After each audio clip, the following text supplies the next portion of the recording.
बिस्मिल्लाहिर्रहमानिर्रहीम। प्यारे बच्चों, अस्सलाम वालेकुम। मताले पाकिस्तान के एक नए मौजू के साथ हाज़िर खिदमत है।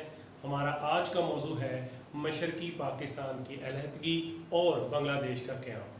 पाकिस्तान की तारीख़ में ये एक बड़ा अहम मोड़ था। इस बुनियाद पर यह सवाल बड़ी अहमियत का हामिल है। प्यारे बच्चों, उम्मीद है कि आप पूरी तवज्जो से इस लेक्चर को देखेंगे भी और सुनेंगे भी। पहले हम मशरक़ी पाकिस्तान की अलहदगी का पस मंज़र जानने की कोशिश करते हैं कि कौन से ऐसे हालात पैदा हुए जिसकी वजह से ये तहरीक जो है वो अलहदगी की तरफ चल पड़ी।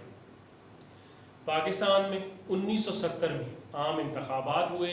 इस इंतखाबात में मशरक़ी पाकिस्तान में अवामी लीग ने कामयाबी हासिल की, लेकिन इक़्तिदार अवामी लीग को ना सौंपा गया, जिसकी वजह से मशरक़ी पाकिस्तान में अमन व अमान के हालात ख़राब होते गए और जूँ ही हालात कंट्रोल से बाहर हुए, उस वक्त मुल्क के चीफ मार्शल आला एडमिनिस्ट्रेटर जनरल यहया खान ने मशरक़ी पाकिस्तान में एमरजेंसी नाफिज कर दी और पाक फ़ौज को अमन व अमान बरकरार रखने के लिए वहाँ पर ज़िम्मेदारियाँ दे दी गई। लेकिन हालात दिन ब दिन ख़राब से ख़राब तर होते गए। मज़ीद जो फसादात की जड़ थी वो एक तंजीम मुक्ति बाहिनी थी, जिसने मुल्क के अंदर फसादात को बढ़ाने के अंदर बड़ा अहम किरदार अदा किया। 1970 के इंतखाबात का जब हम जायज़ा लेते हैं तो बड़ी दिलचस्प सूरत हमारे सामने आती है कि मशरक़ी पाकिस्तान में अवामी लीग को कामयाबी हासिल होती है और मगरबी पाकिस्तान में पाकिस्तान पीपल पार्टी को कामयाबी हासिल होती है, लेकिन इक़्तिदार के हवाले से एक डेडलॉक पैदा हो जाता है। इस मसले को हल करने के लिए ढाका के अंदर ज़ुल्फ़िकार अली भुट्टो और शेख मुजीबुर रहमान की मुलाकात का एहतमाम किया जाता है, लेकिन ये मुलाकात बेनतीजा साबित होती है और हालात मज़ीद कशीदा हो जाते हैं। इसके साथ ही लाखों बंगाली जो थे उन्होंने हालात से तंग आकर हिंदुस्तान की तरफ हिजरत करना शुरू कर दी। हिंदुस्तान ने सरकारी तौर पर बंगालियों की इमदाद का ऐलान कर दिया और जो बागी थे उनको असला भी दिया और उनकी तरबियत करना शुरू कर दी। इस वजह से हालात मज़ीद ख़राब हो गए। पाक फ़ौज के मज़ीद दस्ते मशरक़ी पाकिस्तान में तैनात कर दिए गए। इन हालात को देखते हुए हिंदुस्तान ने पाकिस्तान के ऊपर यानी मशरक़ी पाकिस्तान पर हमला कर दिया। पाक फ़ौज के दस्ते 2 हफ्तों तक मुल्क का दिफा करते रहे, लेकिन रसद के ख़त्म हो जाने और मज़ीद अमदाद ना आने की वजह से वो मज़ीद अपने मुल्क का दिफा ना कर सके। 16 दिसंबर 1971 एक ऐसा मौका था कि जब भारत अपने मकासद में कामयाब हो गया और हमारा मुल्क 2 हिस्सों में तकसीम हो गया और यूँ बांग्लादेश दुनिया के नक्शे पर एक अलहदा मुल्क के तौर पर सामने आया। प्यारे बच्चों, ये था पस मंज़र। अब हम तफसील से उन असबाब का जायज़ा लेते हैं जो मशरक़ी पाकिस्तान यानी बांग्लादेश का पाकिस्तान से अलहदा होने का सबब बने। सबसे पहले जोग्राफियाई फ़ासला। ये भी बड़ी दिलचस्पी का मौजू होगा कि मशरक़ी और मगरबी पाकिस्तान के दरमियान 1000 मील का फ़ासला था और जो दरमियानी फ़ासला था उसमें हमारा दुश्मन मुल्क भारत मौजूद था। इस वजह से दोनों हिस्सों के दरमियान सियासी और सकाफ़ती राब्ते रखना बड़ा एक दुश्वार अमल था। इसके अलावा दोनों हिस्सों की सकाफ़त में भी बहुत ज़्यादा फ़र्क था। इसके साथ साथ जब मशरक़ी पाकिस्तान और मगरबी पाकिस्तान के हालात का जायज़ा लेते हैं तो मशरक़ी पाकिस्तान हमें पसमानदा नज़र आता है। वहाँ के रहने वाले लोगों के अंदर एक एहसास महरूमी था कि जो मगरबी पाकिस्तान है वहाँ के लोग ज़्यादा खुशहाल हैं और वहाँ के जो सियासतदान हैं, ब्यूरोक्रेसी है, वो मशरक़ी पाकिस्तान के जो अवाम है उनकी फ़लाह बहबूद के हवाले से प्लानिंग नहीं कर रही और इस हवाले से उनके अंदर एक एहसास महरूमी पाया जाता था। दूसरा पॉइंट प्यारे बच्चों, तजारत और मुलाजमत पर हिंदुओं की अक्सरियत। जब मशरक़ी पाकिस्तान का जायज़ा लिया जाता है तो वहाँ पर जो तलीम याफ्ता और بااثر افراد ہیں ان میں ہندوؤں کی ایک بہت بڑی تعداد شامل ہے۔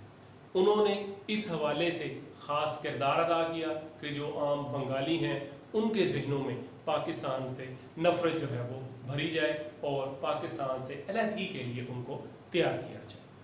اسی کے ساتھ ساتھ انہوں نے جو وہاں کے لوگ تھے ان کے اندر پاکستان سے نفرت کے جذبات ابھارنے میں بڑا اہم کردار ادا کیا۔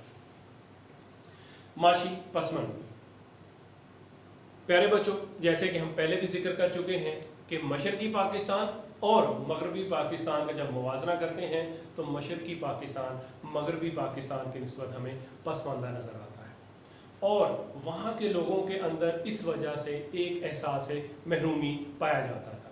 مزید بدقسمتی یہ تھی کہ جو حکومت پاکستان تھی اس نے ایسے خاطر خواہ اقدامات نہیں کیے جس کی وجہ سے معاشی طور پر جو مشرقی پاکستان ہے اس کو مغربی پاکستان کے برابر لایا جا سکے۔ ہمارا اگلا پوائنٹ ہے ہندو اساتذہ کا کردار۔ مشرقی پاکستان میں جو تعلیم کا شعبہ تھا وہاں پر جو ہندو اساتذہ تھے وہ چھائے ہوئے تھے۔ ان ہندو اساتذہ نے پاکستان کے خلاف جذبات بڑھانے میں، پاکستان کے خلاف لوگوں کے ذہن پرگندہ کرنے میں بڑا اہم کردار۔ زبان کا مسئلہ، پاکستان کی قومی زبان اردو کو قرار دیا گیا تھا، لیکن مشرقی پاکستان میں جو بنگالی تھے ان کی جو زبان تھی وہ بنگالی تھی۔ اس زبان کو لے کر وہ بڑے حساس تھے۔ 1956 اور 1962 کے آئین میں اس مسئلے کو حل کر لیا گیا تھا، لیکن جو بنگالی تھے ان کے اندر زبان کے حوالے سے ایک احساس محرومی پھر بھی موجود تھا۔ یہ بھی ایک بڑا مسئلہ تھا جس کی وجہ سے ان کے اندر علیحدگی کے جذبات پیدا ہوئے۔ نمائندگی کی شرح کا مسئلہ، جب ہم مشرقی پاکستان اور مغربی پاکستان کی آبادی کا موازنہ کرتے ہیں تو مشرقی پاکستان کی آبادی 56%، اور 56 اور 62 کے آئین میں بنگالیوں نے برابری کی سطح پر اس چیز کو تسلیم کر لیا تھا کہ دونوں جو یونٹ ہیں ان کو برابر نمائندگی دی جائے، لیکن جب ان کو ان کے جائز حقوق نہیں ملے تو ان کے اندر یہ تصور دن بہ دن زیادہ اجاگر ہونے لگا کہ زیادہ آبادی کے باوجود وسائل میں ہمیں مغربی پاکستان کی نسبت کم حصہ ملتا ہے۔ تو یہ بھی ایک بڑا مسئلہ بنا جس کی وجہ سے ان کے اندر ایک علیحدگی کا جذبہ بڑھنے لگا۔ ہندوستان کی مداخلت، ہندوستان شروع سے ہی بنگلہ دیش کے معاملات میں دلچسپی لے رہا تھا اور آئے دن کی بیجا مداخلت اور ایک تنظیم یعنی مکتی باہنی کی امداد، ان کی تربیت اور اسلحہ کی فراہمی نے حالات مزید خراب کر دیے تھے۔ مزید خرابی شیخ مجیب الرحمان کے جو 6 نکات تھے انہوں نے جو علیحدگی تھی اس کے حوالے سے بھی بڑا اہم کردار۔ 1970 کے انتخابات میں مشرقی پاکستان میں عوامی لیگ کی کامیابی نے لوگوں کو نئے انداز میں سوچنے پر مجبور کر دیا۔ لوگ اس حوالے سے سوچنے لگے کہ ہمیں اکثریت حاصل ہے اور اگر ہمیں اب اختیارات نہیں ملتے تو ہمیں اپنے لیے ایک علیحدہ وطن حاصل کرنا ہوگا۔ آخرکار یہ نازک دن سامنے آیا اور 16 دسمبر سن 1971 کو پاکستان 2 حصوں میں تقسیم ہو گیا، یعنی پاکستان اور بنگلہ دیش۔ مشرقی پاکستان پر مشتمل بنگلہ دیش سامنے آیا اور مغربی پاکستان پر موجودہ پاکستان جو ہے وہ دنیا کے نقشے پر سامنے آیا۔ باقی رہ جانے والے حصے یعنی مغربی پاکستان میں پاکستان پیپلز پارٹی کو کامیابی حاصل ہوئی تھی۔ جنرل ضیاء خان نے مغربی پاکستان میں اقتدار پاکستان پیپلز پارٹی کے سربراہ ذوالفقار علی بھٹو کے حوالے کر دیا اور پاکستان میں پہلے سول مارشل لا ایڈمنسٹریٹر کے طور پر بھٹو نے اختیار سنبھالا۔ فوری طور پر 1972 میں عبوری آئین تشکیل دیا گیا اور قومی اسمبلی کے اندر مستقل آئین کی تشکیل کے لیے ایک کمیٹی بنائی گئی جو 25 ارکان پر مشتمل تھی۔ اس کمیٹی میں تمام جو جماعتیں تھیں یعنی جو پاکستان میں موجودہ پاکستان میں موجود سیاسی جماعتیں ان کو نمائندگی دی گئی تاکہ وہ مستقبل کا آئین تشکیل دیں۔ پیارے بچوں، یہاں پر یہ سوال مکمل ہوتا ہے۔ امید ہے کہ آپ نے پوری توجہ سے اس لیکچر کو سنا ہوگا۔ خدا